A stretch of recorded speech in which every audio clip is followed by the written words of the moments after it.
Welcome, my dear students, for online class from Udan English Center.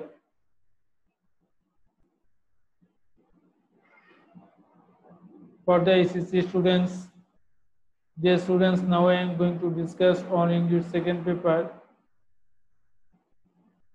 Today's topic: changing sentence, Dhaka Board 2016.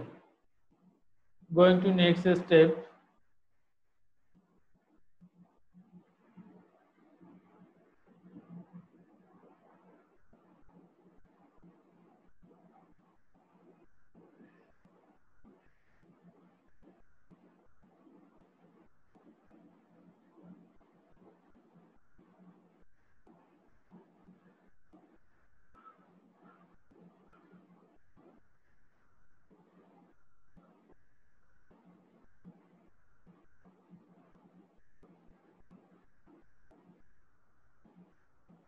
তো প্রিয় শিক্ষার্থী বন্ধুরা, আজ আমরা ঢাকা বোর্ড 2016 এই মডেল কোশ্চেনটি নিয়ে আলোচনা করব।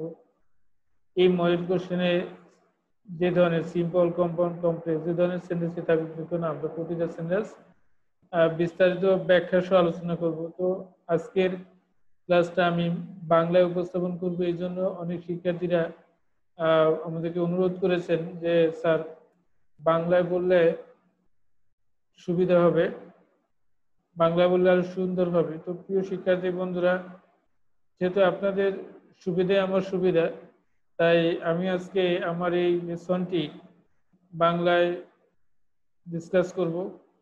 তো let us go to discuss, চলেন যাই আমরা ডিসকাস করতে।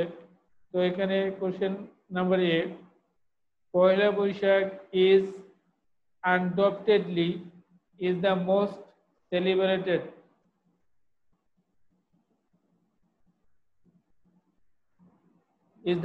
celebrated festival in Bangladesh. Poila Boishakh is undoubtedly the most celebrated festival in Bangladesh. Complex. তো প্রিয় শিক্ষার্থী বন্ধুরা, এই সেন্টেন্সের প্রশ্ন হচ্ছে এই সেন্টেন্সটি আসলে কোন সেন্টেন্সে আছে, এটি কি কম্পাউন্ড নাকি সিম্পল সেন্টেন্স আছে। যেহেতু এটাকে আমাদের কমপ্লেক্স করতে হবে, তাহলে অবশ্যই দুইটা সেন্টেন্সের কথা চিন্তা করতে হবে। এটি হচ্ছে সিম্পল আর একটা হচ্ছে কম্পাউন্ড।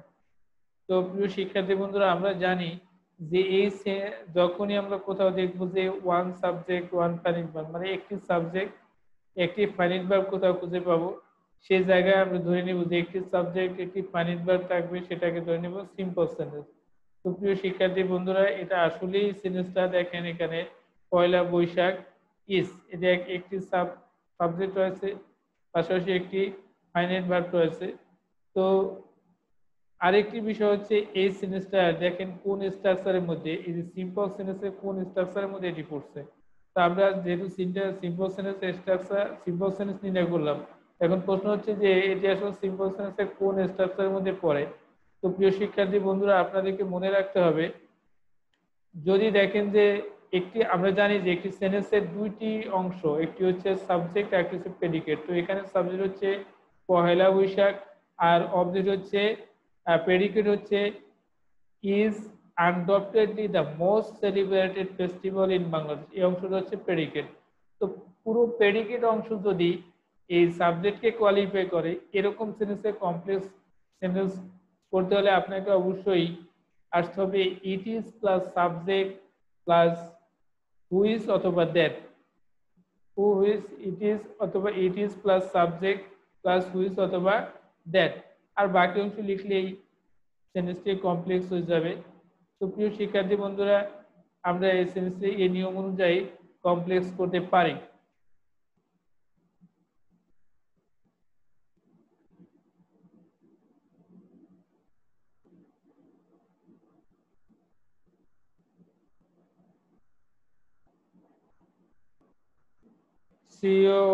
COMPLEX, complex. এই সেন্টেন্সটাকে আমরা কমপ্লেক্স করতে চাই, we want to change into complex. তো প্রিয় শিক্ষার্থী বন্ধুরা, তোমাকে প্রথমে কি লিখতে হবে, আই টি ইট, এরপর লিখতে হবে ইস। ইট ইজ, এরপরে সাবজেক্ট, যেহেতু বলা হয়েছে সাবজেক্ট কি আছে, পহেলা বৈশাখ, তো তুমি পয়লা বৈশাখ লিখে দাও, POHELA পয়লা, BAISHAKH পয়লা বৈশাখ। তো আমরা ইট ইজ পয়লা বৈশাখ, এটা হচ্ছে পয়লা বৈশাখ। তো আমরা এরপরে দ্যাট অথবা হুইচ যে কোনো, যেহেতু এই সাবজেক্টটা হচ্ছে বস্তু ধরে নিলাম, তো বস্তু সেক্ষেত্রে আমরা এখানে দ্যাট বা হুইচ যে কোনো একটি লিখতে পারি। তো আমরা এখানে হুইচ লিখবো, WHICH হুইচ। পরে বাকি যে অংশ আছে দেখো, is undoubtedly the most celebrated festival in Bangladesh. You have to write this part of this sentence. IS is UNDOUBTEDLY undoubtedly the most CELEBRATED celebrated FESTIVAL in BANGLADESH Bangladesh. তো প্রিয় শিক্ষার্থী বন্ধুরা, পয়লা বৈশাখ হচ্ছে নিঃসন্দেহে বাংলাদেশের সবচাইতে বিখ্যাত উৎসব। তো আমরা এই সিরিজটা খুব ইজিলি, খুব সহজেই এটাকে আমরা কমপ্লিট করে ফেলেছি। তো দেখো এখানে আমি একটু ফন্টটা চেঞ্জ করে নিই, ফন্টটা অনেক বড় হয়ে গেছে। এই আমরা ফন্টটা ছোট করে নিলাম এবং এটাকে বসিয়ে দিলাম। তো যে it is Poila Baishakh which is undoubtedly the most celebrated festival in Bangladesh. তো আশা করি তোমরা এই ধরনের সেন্টেন্স তোমরা করতে পারবে। এটা হচ্ছে হেলথ ইজ ওয়েলথ, যেমন it is health which is wealth, এরকম বাক্য আর কি। তো প্রিয় শিক্ষার্থী বন্ধুরা, আমরা পরবর্তী উদাহরণে যাচ্ছি। দেখো, drawing clear, going to next step. দেখো আরেকটি কোশ্চেন চলে আসছে, B, it is the first day of Bengali year when the city roads get so jam packed. Simple. তো প্রিয় শিক্ষার্থী বন্ধুরা, এই সেন্টেন্সটাকে তোমাকে কি করতে হবে, simple according to the direction, মানে নির্দেশন অনুযায়ী তোমাকে এই সেন্টেন্সটি করতে হবে, সিম্পল সেন্টেন্সে করতে হবে। তো এখন সিম্পল সেন্টেন্সে করতে হলে তোমাকে যে কাজটা করতে হবে এখানে, তো দেখো এখানে টাইম ক্লোজ একটু খেয়াল করি আমরা, যদি আমি প্রশ্ন করি তোমাদেরকে যে আসলে যেহেতু এই সেন্টেন্সটা সিম্পল সেন্টেন্সে করতে হবে, তাহলে এই সেন্টেন্সটা আরো তাহলে কোন সেন্টেন্স, আরো দুটি সেন্টেন্স যেমন কমপ্লেক্স আর কম্পাউন্ড, আসলে এই সেন্টেন্সটা কি কমপ্লেক্সে আছে নাকি কম্পাউন্ডে আছে, এটা তোমাকে প্রথমত নির্বাচন করতে হবে। তো দেখো এই যে টাইম, এই যে ক্লোজটা আছে দেখো এখানে হোয়েন আছে, এই যে হোয়েন, প্রিয় শিক্ষার্থী বন্ধুরা দেখো এই যে হোয়েন আছে, এই হোয়েন যেহেতু আছে এবং তার পূর্বে দেখো টাইম ক্লোজ আছে, তো এরকম যদি টাইম ক্লোজ প্লাস হোয়েন থাকে তার মানে এটা হচ্ছে কমপ্লেক্স সেন্টেন্স। এবং এটাকে আমরা সিম্পল করতে চাইলে সূত্রটা হচ্ছে আমাদেরকে সিম্পলে আসতে হবে on in on in on at plus time, at in on plus time, এরকম সূত্রে আসতে হবে। তো যেহেতু এখানে টাইম দেওয়া আছে, দেখো first day of the Bengali year, বাংলা বর্ষের প্রথম দিন। তো এই যে দিনটা, এই দিনের পূর্বে আসলে আমরা জানি যে দিন বা তারিখের পূর্বে অন বসে, মাস বা বছরের পূর্বে ইন বসে, আর নির্দিষ্ট সময় বুঝলে অ্যাট বসে। তো এইখানে প্রিয় শিক্ষার্থী বন্ধুরা, এই সেন্সটাকে যদি আমরা সিম্পল করতে চাই তাহলে অন বসাইতে হবে, তাহলে অন প্লাস টাইম। তো এখানে এই যে প্রথমে তাহলে তোমাকে যে কাজটা করতে হবে সেটা হচ্ছে ইট আর ইজ, এটি বাদ দিয়ে দিতে হবে। তো ইট এবং ইজ যদি বাদ দিয়ে দিই তাহলে আমরা এটার পরিবর্তে কি লিখবো, অন লিখবো। এটার পরিবর্তে এটুকু বাদ দেওয়া, এই জায়গায় অন লিখবো। তো আমরা লিখে ফেলি শিক্ষার্থী বন্ধুরা। তো তোমরা যারা এখনো খাতা কলম নেওনি তারা নিয়ে ফেলো এবং আমার সাথে সাথে লিখতে শুরু করো।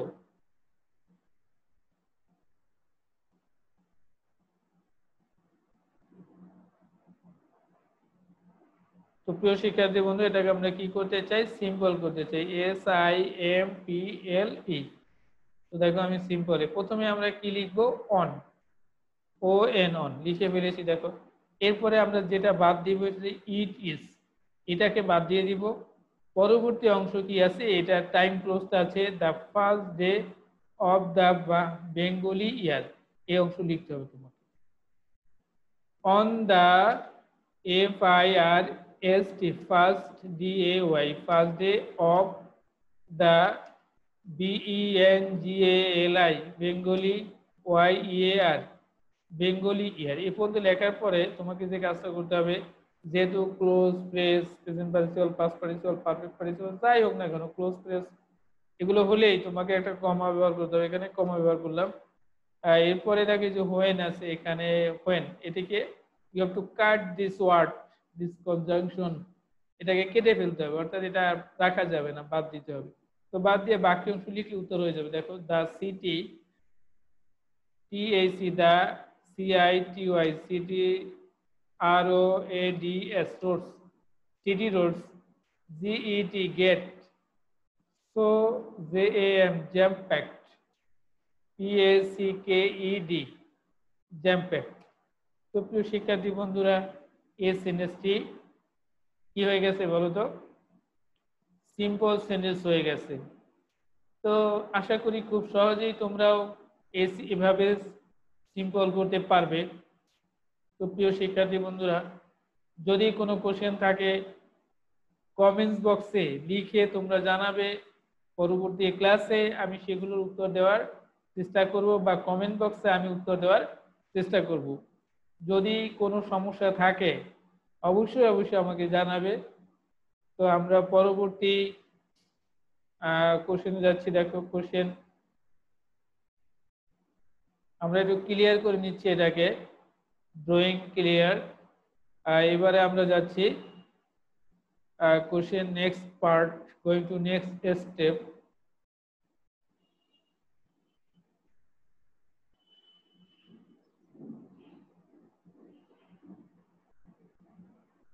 হ্যাঁ প্রিয় শিক্ষার্থী বন্ধুরা, দেখো কোশ্চেন সি আমাদের সামনে চলে আসছে। তো আমরা এটিকে কি করতে চাই একটু পরে। প্রথমে দেখো almost everyone, almost everyone enjoys, almost everyone enjoys the day in his on way, passive. প্রিয় শিক্ষার্থী বন্ধুরা, এই সেন্টেন্সটিকে তোমাকে করতে হবে পেসিভ। তো পেসিভ করার নিয়ম তোমরা আমি পূর্বের অনেক ক্লাসেই আলোচনা করেছি। তো আমি তো এখানে তোমাকে কিছু প্রশ্ন করব।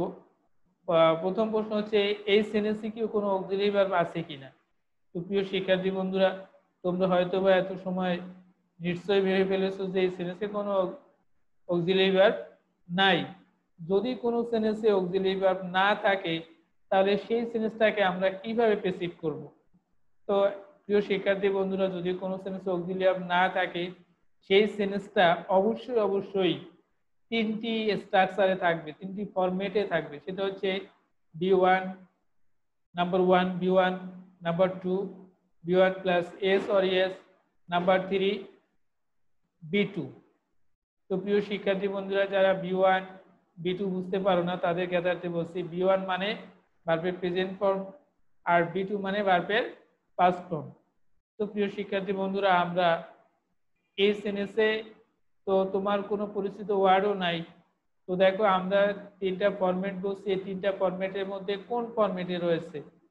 এই যে দেখো, এই যে একটা শব্দ আছে এনজয়, এই শব্দটার সাথে এস আছে, তার মানে হচ্ছে এটা যদি ভার্ব হয় তাহলে এর পূর্বের শব্দটা কি? অবশ্যই সাবজেক্ট। তারপরে যেটা আছে দা ডে, এটি হচ্ছে অবজেক্ট। তার মানে বোঝা গেল যে অলমোস্ট এভরিওয়ান মানে প্রায় প্রত্যেকেই এনজয় উপভোগ করে দা ডে মানে দিনটি, ইন হিজ অন ওয়ে, তার নিজের মতো করে, নিজের মতো করে দিনটিকে উপভোগ করে। তো প্রিয় শিক্ষার্থী বন্ধুরা, তাহলে দেখা যায় এই এনজয় শব্দটা আসলে ভার্ব। তো এটা যদি ভার্ব হয় তাহলে এই যে এভরিওয়ান এটি হচ্ছে সাবজেক্ট, আর দ্য ডে হচ্ছে অবজেক্ট। তো প্রিয় শিক্ষার্থী বন্ধুরা, তুমি যদি এরকম B1 প্লাস এস বা ইএস যদি খুঁজে পাও কোনো সেন্টেন্সে, তো এই সেন্টেন্সে আমি সাবজেক্ট অবজেক্ট খুঁজে বের করলাম। এখন অতিরিক্ত শব্দ কি বলবে? তাহলে প্রশ্ন হচ্ছে আমাদের এক্সট্রা ওয়ার্ড বসাতে হবে। বেসিক করার সময় অবশ্যই একটি এক্সট্রা ওয়ার্ড বসাতে হবে। সেই এক্সট্রা শব্দটি আমরা কি বসাবো? প্রশ্ন হচ্ছে কি বসাবো। তো তুমি যদি এরকম B1 plus S by S খুঁজে পাও, B1 প্লাস SBS অর্থাৎ এনজয় আর তার সাথে এস আছে, এরকম যদি খুঁজে পাও, বা এনজয় মানে এই ইএস খুঁজে পাও, তাহলে এনজয় প্লাস এস আছে, তার মানে হচ্ছে এরকম যদি এস বাই এস খুঁজে পাও ভার্বের সাথে, তাহলে তোমাকে অতিরিক্ত শব্দ আনতে হবে এম, ইজ, আর। কি বন্ধুরা, নিশ্চয়ই তোমাকে কথাটা মনে রাখতে হবে যে এম, ইজ, আর আনতে হবে। তো প্রিয় শিক্ষার্থী বন্ধুরা, আমরা এই সেন্টেন্সের মধ্যে দেখো, আমরা এটাকে সাবজেক্ট, এখানে এভরিওয়ান এটি সাবজেক্ট খুঁজে পেলাম, আর এনজয় এটি ভার্ব, এনজয়স এটি ভার্ব খুঁজে পেলাম, আর এখানে দা ডে হচ্ছে অবজেক্ট। তো ভয়েস সেন্সের নিয়ম হলে তো সাবজেক্ট অবজেক্ট খুঁজে বের করতে হবে, ভার্ব খুঁজে বের করতে হবে, আর বাকি অংশ যে জায়গায় আছে যেমন আছে তেমন বসাই দিব। তো প্রিয় শিক্ষার্থী বন্ধুরা, আমাদের ভয়েস সেন্সের নিয়ম অনুযায়ী প্রথমে এই যে অবজেক্ট আছে, অবজেক্টকে আমরা শুরুতে নিয়ে যাব।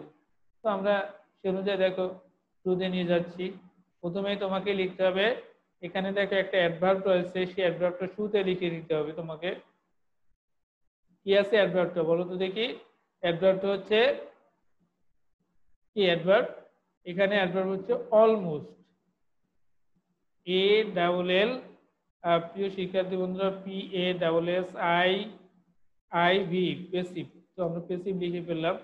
এখানে অ্যাডভার্ব হচ্ছে অলমোস্ট, ALMOST, অলমোস্ট। তো এই অলমোস্টটা লেখার পরে আমাকে লিখতে হবে অবজেক্ট।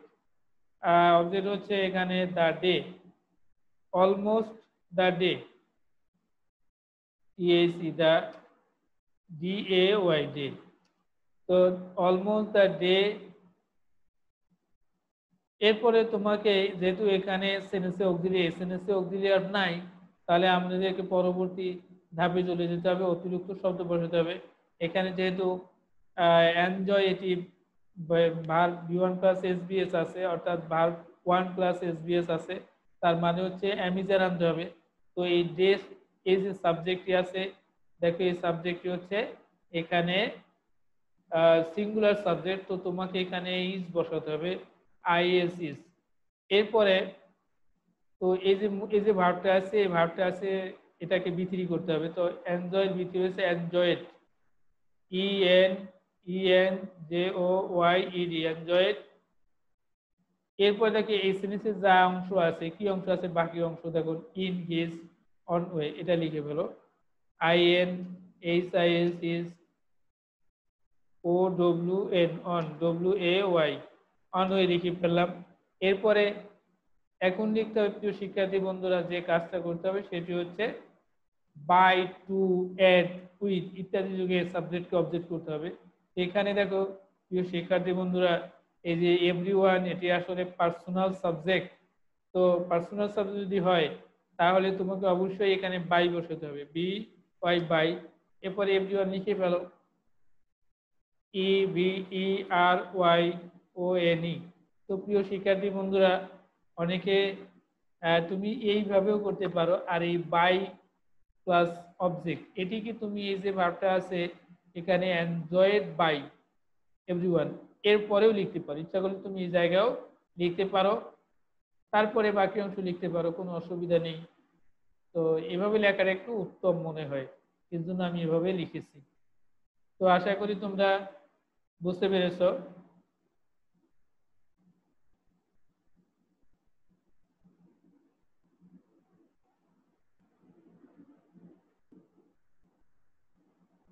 তো প্রিয় শিক্ষার্থী বন্ধুরা, আমরা পরবর্তী ধাপে যাচ্ছি, পরবর্তী step, going to next step. তো নেক্সট স্টেপ হচ্ছে D নাম্বার। এখানে ডি নাম্বার আমি একটু পড়ে নিই, দেখো although I do not like gathering, মানে বলছে যে অলদো যদিও আমি গ্যাদারিং মানে পছন্দ করি না, I enjoy the activities of this day. তো দেখো প্রিয় শিক্ষার্থী বন্ধুরা, আই এনজয় মানে উপভোগ করি ওই এই দিনের কর্মকাণ্ড, আমি উপভোগ, তবুও আমি এই দিনের কর্মকাণ্ড উপভোগ করি। তো আবার please listen again, although I do not like gathering I enjoy the activities of this day. যদিও আমি এ গ্যাদারিং পছন্দ করি না, তবুও আমি এই দিনের কর্মকাণ্ডগুলোকে উপভোগ করি। তো প্রিয় শিক্ষার্থী বন্ধুরা, প্রশ্ন হচ্ছে যে এই সেন্টেন্সটা আসলে কোন সেন্টেন্সে আছে। এখানে তোমাকে অর্ডার দিচ্ছে কম্পাউন্ড, তাহলে বাকি থাকে দুটি সেন্টেন্স, সেটি কোন সেন্টেন্স? বাকি দুটি সেন্টেন্সের মধ্যে রয়েছে একটি হচ্ছে সিম্পল সেন্টেন্স আর একটি হচ্ছে কমপ্লেক্স সেন্টেন্স। তো নিশ্চয়ই এই দুইটা সেন্টেন্স হয় সিম্পল আছে, না হয় কমপ্লেক্সে আছে। তো এখন তোমরা তোমাদেরকে নিশ্চয়ই আইডেন্টিফাই করে ফেলেছো যে এই সেন্টেন্সটা আসলে কমপ্লেক্স সেন্টেন্স। কিভাবে কমপ্লেক্স সেন্টেন্স?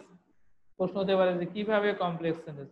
দেখে যে দো অলদো আছে, এই দো অলদো যে এটি একটি কনজাংশন, আর এটা দুইটা ক্লোজকে যুক্ত করেছে। দেখো I do not like gathering, এই ক্লোজ, এই একটা ক্লোজ, আবার I enjoy the activities of this day, এই একটা ক্লোজ, অর্থাৎ দুটো ক্লোজ এখানে যুক্ত করেছে। তো এই দুটো ক্লোজকে যে যুক্ত করেছে, তো এখানে এই অলদো এর সাথে যে ক্লোজটা যুক্ত আছে এটাকে বলা হবে সাবঅর্ডিনেট ক্লোজ, আর এই I enjoy the activities of this day, এই ক্লোজটাকে বলা হবে প্রিন্সিপাল ক্লোজ। তো আমরা জানি প্রিয় শিক্ষার্থী বন্ধুরা, কম্পাউন্ডের যে কনজাংশন সেটি আসলে কোথায় বলবে? অবশ্যই প্রিন্সিপাল ক্লোজে পুরো বলবে। তো যদি তাই হয় তাহলে দেখো এই যে অলদো যেখানে আছে এই সেন্টেন্স তো কখনোই কম্পাউন্ডের কনজাংশন বসতে পারবে না, তাহলে কোথায় বলবে? প্রিন্সিপাল ক্লোজ, অর্থাৎ এই ক্লোজের পূর্বে বসাতে হবে। তো যাই হোক, এখন দেখো এখানে অলদো যদি থাকে, আমরা এখন প্রশ্ন হচ্ছে এত সময় তোমরা নিশ্চয়ই ভেবে ফেলেছো যে স্যার এটা যেহেতু দো অলদো আছে, তো কম্পাউন্ড করলে আমরা কিসে আসবো? সেটা হচ্ছে, হ্যাঁ প্রিয় শিক্ষার্থী বন্ধুরা, যদি দো অলদো কমপ্লেক্স যদি তোমরা খুঁজে পাও যে দো অলদো, তাহলে কম্পাউন্ড করার সময় তোমাকে আসতে হবে বাট ইয়েট। কিসে আসতে হবে? But yet. তো প্রিয় শিক্ষার্থী বন্ধুরা, এই তোমাকে প্রথমে যে অংশ দেখো এই অলদো আছে এটিকে কেটে ফেলতে হবে, এটা বাদ দিতে হবে। বাদ দেওয়ার পর এই ক্লোজটি লিখতে হবে, লেখার পরে যে কমা আছে কমার জায়গায় বাট বসাইয়া বাকি অংশ লিখলেই কম্পাউন্ড হয়ে যাবে। তো আশা করি সবাই বুঝতে পেরেছো। আমরা দেখো তোমরাও খাতা কলম নিয়েছো, নিশ্চয়ই খাতা কলম নিয়েছো এবং সলভ করতে চেষ্টা করো, আর ইনশাল্লাহ তোমরা সফল হবে। তো এই যে আমি চেষ্টা করছি, তো তোমাদেরকেও প্রিয় শিক্ষার্থী বন্ধুরা কিছু চেষ্টা করতে হবে, সেটা হচ্ছে যে আমার চ্যানেলটি তোমাকে সাবস্ক্রাইব করে নিতে হবে, কারণ আমি প্রতিনিয়ত ভিডিও আপলোড করি, আর এই আপলোডকৃত ভিডিওগুলো তোমাকে যদি তুমি রেগুলারলি দেখো, ইনশাল্লাহ তোমাকে প্রাইভেট করতে হবে না। তো প্রিয় শিক্ষার্থী বন্ধুরা, সেই জন্য তোমাকে একটা কাজ করতে হবে, সেটি হচ্ছে আমার চ্যানেলটি অবশ্যই সাবস্ক্রাইব করতে হবে। তো আমরা এটাকে সলভ করে নিচ্ছি। দেখো প্রথমে আমরা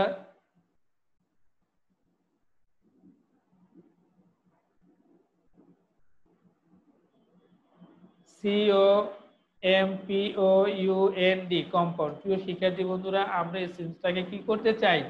কম্পাউন্ড করতে চাই। তো কম্পাউন্ড করতে গেলে আমাদেরকে প্রথমেই কি করতে হবে? দেখো এই যে অলদো আছে এটি কি থাকতে পারবে?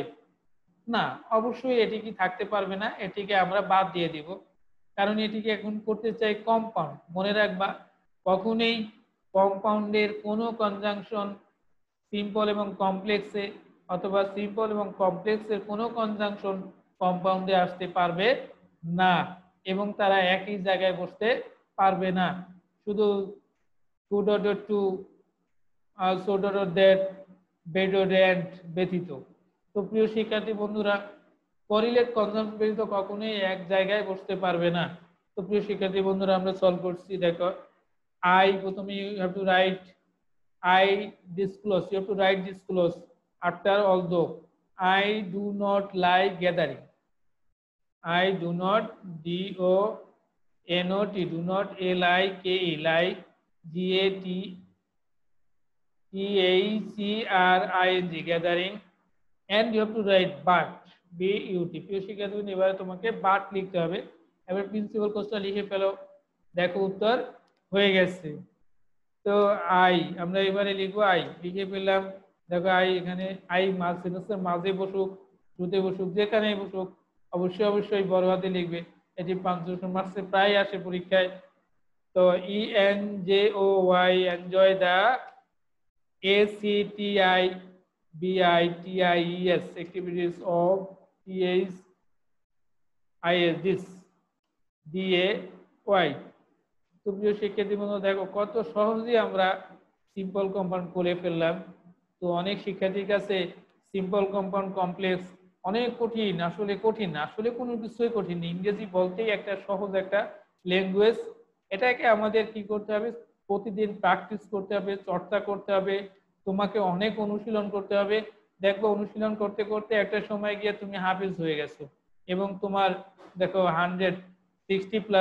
60 মার্কসের মধ্যে তুমি 60 না পাও, ধরো দুই একটা ভুল হতেই পারে। একজন শিক্ষার্থী যত মেধাবী হোক না কেন, একেবারে যে ভুল হবে না, দুই একটা সেন্টেন্স 60 মার্কসের মধ্যে গ্রামারে তোমাদের 60 মার্কস সেকেন্ড পেপারে, এর মধ্যে দুই একটা মার্কস ভুল হবে না, এটা কি হতে পারে? একজন মেধাবী শিক্ষার্থী তাড়াহুড়া করতে গিয়েও তার ভুল হয়, তো সে হতেই পারে ভুল। তার মানে ধরে নিব একজন শিক্ষার্থী যদি 60-এর মধ্যে 55 মার্কস পেয়ে যায়, তাহলে সে আসলেই মেধাবী। সে ওই 100 অর্থাৎ 100-র মধ্যে যে 100 পাওয়ার যোগ্যতা একজন শিক্ষার্থী 90 পেল, তার মানে সে 90-92 পেল, মানে কি সে 100ই পেল আর কি। তো প্রিয় শিক্ষার্থী বন্ধুরা, আমরা পরবর্তী ধাপে যাচ্ছি। দেখো পরবর্তী ধাপ, আমরা এর আগে দেখো এটাকে ড্রয়িংটা আমরা বাদ দিয়ে নিলাম। গোয়িং টু নেক্সট স্টেপ, আর একটি মাত্র কোশ্চেন রয়েছে।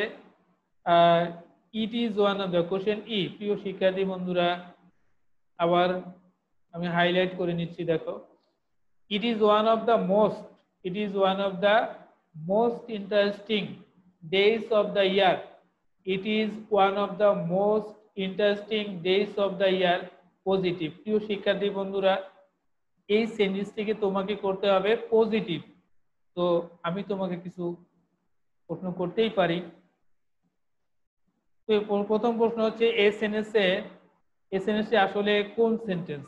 এটা তোমাকে অর্ডার দেওয়া হয়েছে পজিটিভ করতে, তাহলে আরো দুটো সেন্টেন্স বাকি রয়েছে। সেটা হচ্ছে পজিটিভ নাকি সুপারলেটিভ নাকি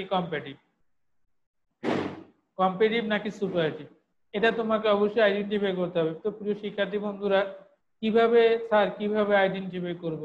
এটা তো আমাদের কাছে খুব দূর ব্যাপার না। প্রিয় শিক্ষার্থী বন্ধুরা, তোমরা যদি আমাকে অনুসরণ করো, তোমাদের কাছে ইংরেজি অন্তত সহজ মনে হবে। দেখো প্রিয় শিক্ষার্থী বন্ধুরা, এসএনএস এ একটি টুলস রয়েছে। There is a tools, there is a format, there is a structure. one of the plus adjective 3। তো প্রিয় শিক্ষার্থী বন্ধুরা দেখো আছে কিনা one of the plus adjective 3। দেখো one of the plus এখানে আছে most interesting।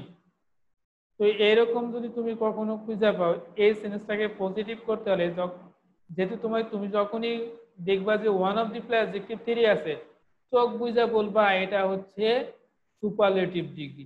এটা কি? এটা কোন ডিগ্রি? অবশ্যই এই সেন্টেন্সটা হচ্ছে সুপারলেটিভ ডিগ্রি। তো প্রিয় শিক্ষার্থী বন্ধুরা, তুমি যদি এরকম tools one of the plus adjective 3 খুঁজে পাও, তাহলে অ্যাডজেক্টিভ 3, তাহলে তোমাকে অবশ্যই পজিটিভ করার সময় very few dot dot S plus adjective 1 plus S এই ফরম্যাটে আসতে হবে। কি বলছি কথাটা? Very few dot dot S plus adjective 1 plus S. তো প্রিয় শিক্ষার্থী বন্ধুরা, আমরা এই সূত্র অনুযায়ী এটাকে পজিটিভ করতে পারি। তোমরাও লিখে ফেলো আমার সাথে সাথে।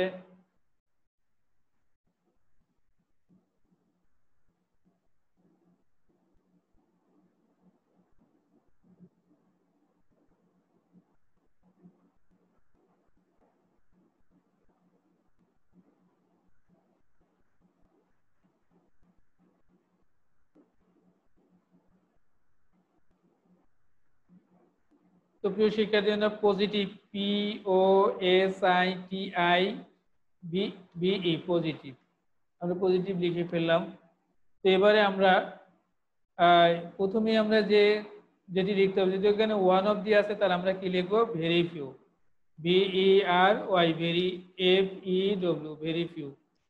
এই ভেরি ফিউ লেখার পরে স্যার এবার কোন অংশ লিখবো, সবসময় মনে রাখতে হবে এই ভেরি ফিউর পরে প্লুরাল এনপি বলবে। কেমন কি এনপি বলবে প্রিয় শিক্ষার্থী বন্ধুরা, প্লুরাল এনপি বলবে, এরপরে ভার্ব প্লুরাল হবে। তো প্রিয় শিক্ষার্থী বন্ধুরা এই ভেরি ফিউর পরে কোন অংশ বলবে, অ্যাডজেক্টিভ 3, এই যে আমরা একটু আগে adjective 3 one of the plus most interesting, এটা হচ্ছে অ্যাডজেক্টিভ 3। এই অ্যাডজেক্টিভ 3 পরে কি অংশ আছে দেখো, ডেইজ অফ দ্য ইয়ার, এই অংশ তোমাকে লিখতে হবে, days of the year, DAYS days, wave of the YEAR ইয়ার, অর্থাৎ very few days of the ইয়ার। এরপরে অবশ্যই এখন ভার্ব বসাইতে হবে তোমাকে, এখানে ভার্ব আছে ইজ। তো এই গ্রুপের মধ্যে 3টি ভার্ব রয়েছে প্রিয় শিক্ষার্থী বন্ধুরা, এম ইজ আর, প্রেজেন্ট গ্রুপের মধ্যে রয়েছে এম ইজ আর, 5 গ্রুপে রয়েছে ওয়াজ ওয়্যার, টোটাল মিলে এই গ্রুপে 5টি ভার্ব রয়েছে। যেহেতু এখানে গ্রুপটা হচ্ছে এম ইজ আর ইজ, তার মানে হচ্ছে এখানে প্লুরাল ভার্ব হচ্ছে আর, তোমাকে আর বসাইতে হবে, ARER। এরপরে তোমাকে বসাতে হবে সূত্র অনুযায়ী এস এস, তারপরে বলতে হবে এজ এ অ্যাডজেক্টিভ। দেখো most interesting, this is an adjective. এখন এই যে মোস্ট, এটা যদি তুমি বাদ দিয়ে দাও তাহলে এটা হয়ে যাবে পজিটিভ, অর্থাৎ শুধু ইন্টারেস্টিং লিখতে হবে,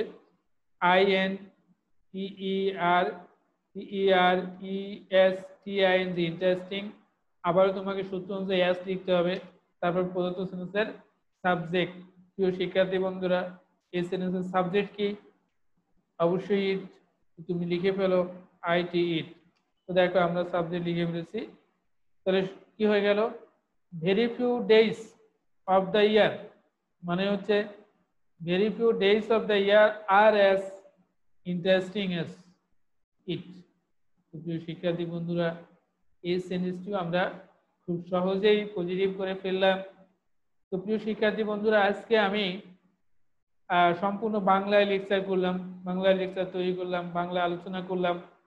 তোমাদের যদি এই বাংলা লেকচারগুলো ভালো লাগে, পাশাপাশি ইংরেজি লেকচার এটি ভালো লাগে, যেটি ভালো লাগে তোমরা অবশ্যই কমেন্টস বক্সে কমেন্টস করবে। পাশাপাশি তোমরা যদি সাবস্ক্রাইব করো, মানে কমেন্টস বক্সে লিখে তোমার ভালো মন্দ জানাও, তাহলে আমরা অনুপ্রাণিত হই, আরো একটা ভিডিও করতে অনুপ্রাণিত হই। তবে কিছু কিছু মানুষ আছে ইচ্ছে করে ডিসলাইক দেয়। তো আমি অনেক সময় যখন ভিডিওতে দেখি, অন্যের ভিডিও দেখি, অন্য আরেকজনের ভিডিও কোনো সময় মনিটরিং করি, তখন দেখি অনেক ইচ্ছা করে ভিডিওতে ডিসলাইক দেয়। আরে ভাই, আপনারা যারা ডিসলাইক দিচ্ছেন আপনি দেশের জন্য কি করতেছেন ভাই? প্রশ্ন হচ্ছে আপনি কি করেন? আপনি কি একজন, আমরা তো শিক্ষক, আমরা তো চেষ্টা করছি ইউটিউবের মাধ্যমে, অনলাইনের মাধ্যমে, শ্রেণীকক্ষে বিভিন্ন উপায়ে আমরা শিক্ষা দেওয়ার চেষ্টা করছি, কিন্তু ভাই আপনি খুব সহজেই একটা ডিসলাইক দিয়ে ফেললেন। ভাই বিতর্ক তৈরি করবেন না, মানুষকে ভালোবাসতে শিখুন, ভালোবাসলে কোনো অসুবিধা নেই, মানুষকে শিক্ষা দেন, মানুষকে আদর্শ দান করুন। ভাই একটা ডিসলাইক দেওয়ার মধ্যে কোনো মাহাত্ম্য নেই, এটার মধ্যে বিশাল কোনো মাহাত্ম্য নেই। আপনি একটা ইচ্ছা করলে, অনেকেই দেখছি অনেকের ভিডিওতে এই ডিসলাইক দিয়ে ফেলেন, ভাই আপনার পছন্দ হয় না সেটা প্রকাশ করার এমন কি, বুঝতে পারি না। তো প্রিয় শিক্ষার্থী বন্ধুরা, আমি আমার এই ভিডিও থেকে, এই টিচিং থেকে যদি তোমাদের ভালো লাগে, তোমাদের যদি উপকার হয়, তোমরা যদি উপকৃত হও, তাহলে অবশ্যই তোমাদেরকে রিকোয়েস্ট করব আমার চ্যানেলটি সাবস্ক্রাইব করবে, আমার পাশে থাকবে, যাতে আমি তোমাদেরকে টিচিং দিয়ে আরও তোমাদের ইংরেজি ভাষাটাকে সহজ এবং শুদ্ধ করে দিতে পারি, সেটাই আমার চেষ্টা। তো ভালো থাকবে, আবার একটি নতুন ভিডিও নিয়ে আমি তোমাদের সামনে হাজির হব। তো আজ বিদায়।